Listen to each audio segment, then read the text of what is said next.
Assalamualaikum warahmatullahi wabarakatuh. Yang terhormat dosen penguji, uji kinerja UKN PPG dalam jabatan tahun 2025, LIP 3. Perkenalkan, nama saya Badarudin, mahasiswa PPG LIP 3 tahun 2025 dari LPTK UIN Saizu Purwokerto, bertugas di MTS Negeri 1 Kota Baru, Provinsi Kalimantan Selatan. Pada hari ini, Rabu 8 Oktober 2025, akan melaksanakan video pembelajaran uji kinerja dengan materi misi dan strategi dakwah Nabi Sallallahu Alaihi Wasallam di Makkah, kelas 7 MTS Negeri 1 Kota Baru, Provinsi Kalimantan Selatan. Selamat menyaksikan. Bismillahirrahmanirrahim. Assalamualaikum warahmatullahi wabarakatuh. Waalaikumsalam warahmatullahi wabarakatuh.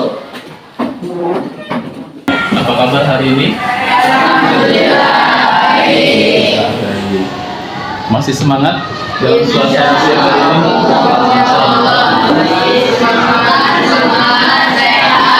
Luar biasa, masih semangat walaupun suasananya masih sudah siang, agak siang, tapi semangatnya masih luar biasa. Mudah-mudahan pertemuan kita hari ini membawa keberkahan. Sebelum kita mau pembelajaran, mari kita sama-sama membaca basmalah. Bismillahirrahmanirrahim. Syukur kita kepada Allah karena dengan rahmat taufik hidayah kita bisa berkumpul bertatap muka melaksanakan kewajiban kita sebagai pelajar menuntut ilmu karena Allah. Selawat serta salam dan tentunya kita haturkan kepada Nabi kita Muhammad sallallahu alaihi wasallam yang telah memberi kita cahaya yang luar biasa, menerangi perjalanan hidup kita menuju Allah Subhanahu wa taala, dan mudah-mudahan apa yang kita kerjakan, apa yang kita lakukan senantiasa bernilai ibadah di sisi Allah Subhanahu wa taala. Amin amin ya rabbal alamin. Oke. Bagaimana materi kita hari ini? Itu misi dan strategi dakwah Nabi Sallallahu Alaihi Wasallam di Mekah. Di mana?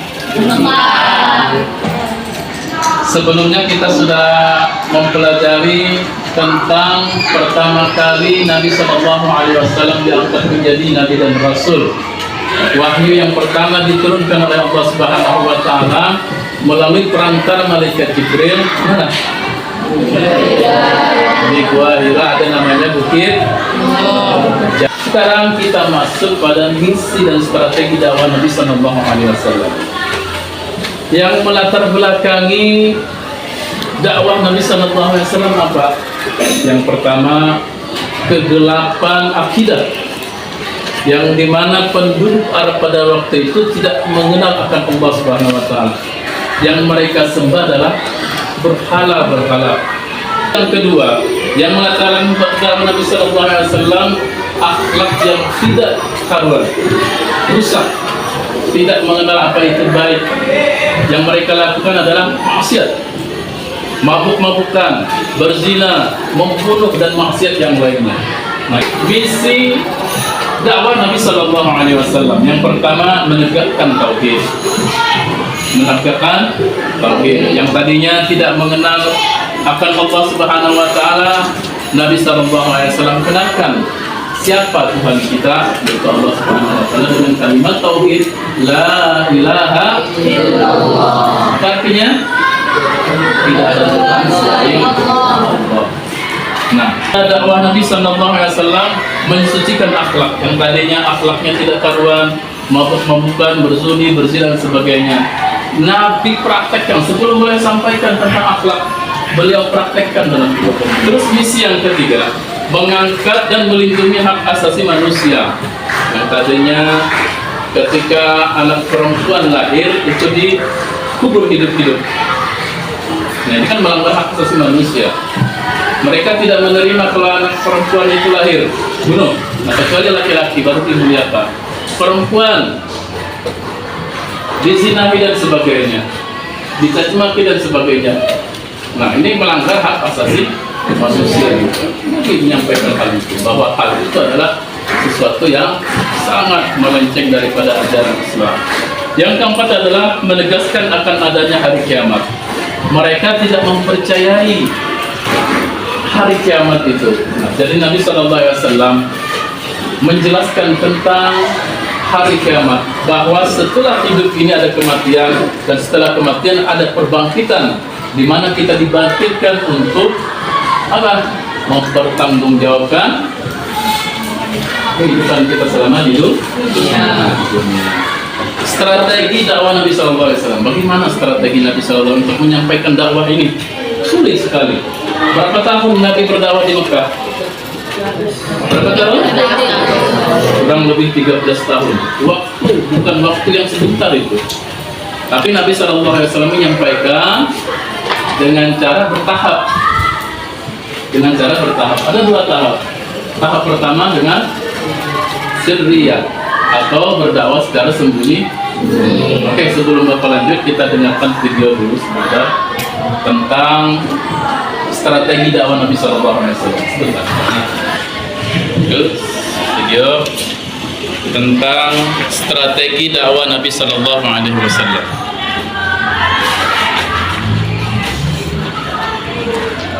Strategi pertama yaitu dengan cara sembunyi-sembunyi. Apa arti sembunyi-sembunyi? Hah? Artinya tahapan ini memang tingkat kesulitannya luar biasa. Kenapa? Belum ada orang yang beriman. Masih banyak, sehingga ketika beliau menyampaikan secara terang-terang ini akan menjadi masalah nanti. Makanya beliau menyampaikan dakwah itu secara sembunyi-sembunyi. Berapa tahun? Lebih kurang 3 tahun beliau berdakwah secara sembunyi. Nah, yang pertama yang didakwahi daripada Nabi SAW itu dari kalangan keluarga beliau. Yang pertama istri beliau, Sayyidah Khadijah. Inilah manusia yang pertama, perempuan pertama yang beriman. Belum ada manusia yang beriman kepada Allah dan Rasulnya pada waktu itu selain daripada Sayyidah Khadijah, istri beliau. Nah, terus yang kedua siapa? Sepupu beliau. Siapa sepupu beliau? Ali bin Abi Thalib, sepupu. Disusul dengan beliau apa lagi? Abu Dhar. Terus Ummu. Nah, terus ada sahabat beliau juga, Abu Bakar As-Siddiq. Nah, itu yang pertama masuk Islam dari lingkungan keluarga dan sahabat-sahabat beliau. Fase yang kedua, dakwah Nabi SAW setelah 3 tahun itu dengan apa keterangan terbuka, dan itu perintah turun dari Allah Subhanahu wa Ta'ala. Ketika ayat turun, serulah manusia ke jalan Tuhanmu dengan hikmah dan pelajaran yang baik. Sampaikanlah secara terang-terangan apa yang diperintahkan kepadamu, dan berpalinglah dari orang-orang musyrik. Nah, ini salah satu ayat atau perintah Allah Subhanahu wa Ta'ala untuk menyampaikan dakwah secara terang-terangan setelah beliau berdakwah sembunyi-sembunyi kurang lebih 3 tahun. Nah, untuk itu ketika beliau berdakwah secara sembunyi-sembunyi, beliau mengumpulkan masyarakat Arab pada waktu itu. Beliau naik ke bukit yang namanya Bukit Safa. Beliau naik ke Bukit Safa, menyampaikan dakwah, wahai kalian, apakah kalian percaya dengan aku apabila aku mengatakan ada musuh di balik bukit ini? Apa kata mereka? Kami percaya. Mereka percaya dengan Nabi Muhammad SAW. Bahkan sebelum diangkat menjadi Nabi, mereka sudah percaya tentang kejujuran dan akhlak Nabi SAW. Tapi ketika Allah perintahkan kepada Nabi sampaikan dakwah ini kepada mereka, apa mereka kata? Kami tidak percaya dengan apa yang engkau katakan bahwa tidak ada Tuhan selain Allah. Nah, jadi menyampaikan bahwa aku diutus oleh Allah Subhanahu wa Ta'ala untuk menyampaikan hak menyampaikan tauhid, menyampaikan kalimat la ilaha illallah, tidak ada Tuhan selain Allah, tidak ada Tuhan berhala-berhala dan sebagainya melainkan Allah Subhanahu wa taala. Nah, namun mereka berpaling. Ya, mungkin dari segi gengsi, turun pangkat, atau mungkin dari segi ekonomi.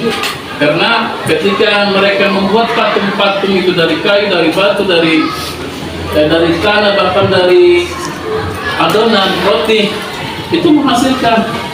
Ada unsur politik dan segi ekonomi juga di situ. Nah,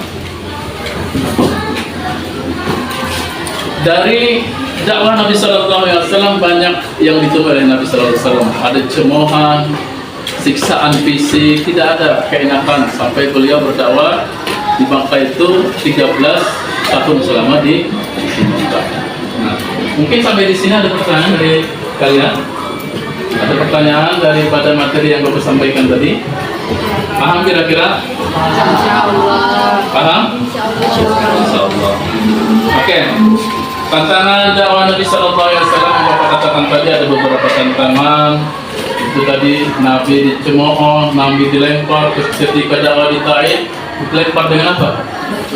Batu. Jibril datang, wahai Muhammad ya Rasulullah, tawarkan kepada bukit itu karena aku timpakan kepada mereka. Apa kata Nabi? Jangan wahai Jibril. Mereka tidak mengerti. Siapa tahu anak keturunan mereka yang beriman kepada Allah Subhanahu wa taala. Dan itu terjadi sekarang. Itu dikatakan Nabi sallallahu alaihi wasallam.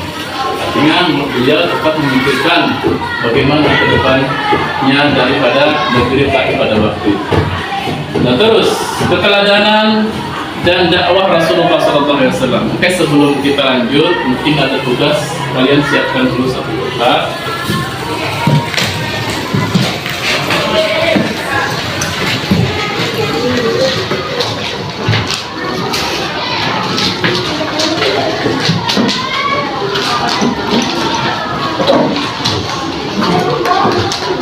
Tugasnya apa? Tugas kalian mencari orang-orang yang menerima dakwah pertama Nabi Sallallahu Alaihi Wasallam yang disebut dengan as-sabiqunal awwalin. Paling tidak cari 3 atau 4 orang, siapa-siapa di dalamnya. Ya, langsung jawab.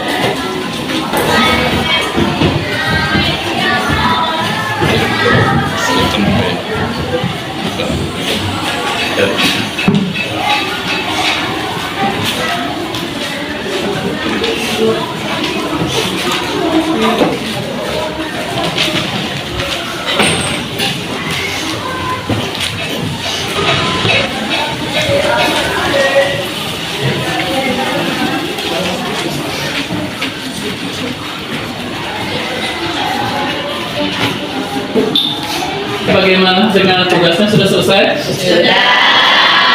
Tapi kelompok 1 sudah selesai. Kelompok 2? Sudah. Kelompok 3? Sudah. Oke, kelompok 4 siap? Oke, sekarang kita mendengarkan dari kelompok 1 dulu. Pertanyaannya apa tadi? Siapa saja golongan as-sabiqunal awwalun atau orang-orang yang pertama masuk Islam di masa strategi dakwah Nabi Sallallahu Alaihi Wasallam? Silakan dari kelompok 1. Assalamualaikum warahmatullahi wabarakatuh.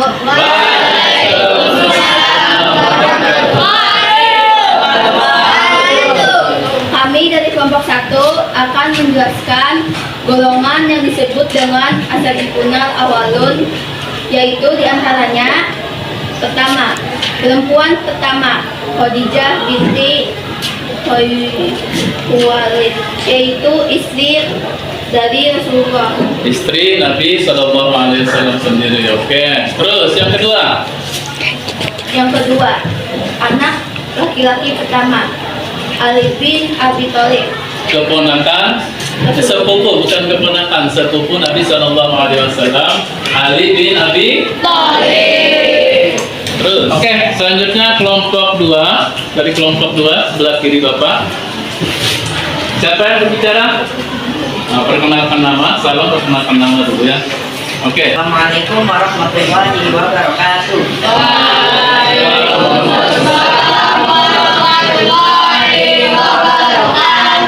Perkenalkan, nama saya Muhammad Abdul Fadilah. Kami dari kelompok 2 ingin menjelaskan mengapa as-sabiqunal awwalun atau orang-orang yang pertama masuk Islam sangat diistimewakan. Yang pertama, keimanan dan pengorbanan. Mereka memiliki keimanan yang kuat dan berjuang di masa-masa sulit penyebaran Islam. Yang kedua, janji surga. Allah Subhanahu wa Ta'ala menjanjikan surga bagi mereka sebagai balasan atas keteguhan dan dukungan mereka terhadap Nabi Muhammad SAW. Yang ketiga, kedudukan istimewa. Mereka disebut sebagai bagian dari umat terbaik atau khairu ummah. Itu jawaban dari kelompok 2. Tangan dulu. Kemudian dari kelompok 3 siapa pembicara? Nah, artinya bagaimana sikap yang harus dimiliki seorang dai, gitu ya. Nah, ya silakan. Assalamualaikum warahmatullahi wabarakatuh. Waalaikumsalam warahmatullahi wabarakatuh. Kami dari kelompok 3 akan menjelaskan bagaimana sikap dai. Sikap yang harus dimiliki seorang dai berdasarkan pola dakwah Nabi Muhammad SAW di Mekah antara lain adalah: 1. Seorang dai itu harus sabar atas segala rintangan yang dihadapi. 2. Tabah, gigih, ulet atau lincah dan lain sebagainya. Oke, itu dari kelompok 3. Tangan dulu. Silakan kelompok 4. Kenalkan namanya siapa? Assalamualaikum warahmatullahi wabarakatuh. Waalaikumsalam warahmatullahi wabarakatuh. Kami dari kelompok 4. Kami akan menjelaskan bagaimana pola dakwah yang dapat dilakukan masa sekarang. Ialah menyiarkan Islam melalui media sosial yang banyak digunakan berbagai kalangan dan didukung harus hikmat dan menggunakan kata-kata yang sopan. Oke, tepuk tangan untuk kelompok. As-sabiqunal awwalun. Siapa saja mereka? Ada Zubair bin Affan, Bilal bin Rabah, Abdurrahman bin Auf, Utsman bin Affan, terus Bilal bin Rabah, Ali bin Abi Thalib, Abu Bakar As-Siddiq, Sayyidah Khadijah, Abdurrahman bin Auf, Bilal. Luar biasa. Dari strategi dakwah Nabi Sallallahu Alaihi Wasallam ada beberapa orang yang disebut dengan as-sabiqunal awwalun. Orang. Nah, apa yang dapat kita ambil pelajaran daripada peristiwa ini? Tetap kita menyampaikan dengan hati yang ikhlas, sabar dan hati yang ikhlas. Jadi sampai itu dan menjadi manusia yang berakhlakul karimah seperti yang telah diajarkan oleh Nabi Sallallahu Alaihi Wasallam sebagai teladan. Dan kita pun harus menjadi teladan. Untuk siapa? Untuk keluarga kita, di lingkungan kita, bahkan diri kita sendiri. Jaga nama baik kita, nama baik sekolah, nama baik keluarga, bahkan nama baik kita sendiri. Mudah-mudahan apa yang Bapak sampaikan bisa dipahami dan dapat kita amalkan dalam kehidupan kita sehari-hari, dan senantiasa belajar di rumah, baca sejarah-sejarah Islam. Masih banyak sejarah-sejarah yang lebih lagi daripada sejarah yang ini. Mudah-mudahan manfaat untuk kita. Kurang lebih sebelum kita tutup, mari kita membaca Alhamdulillah. Alhamdulillahirabbil alamin. Akhir kalam. Assalamualaikum warahmatullahi wabarakatuh.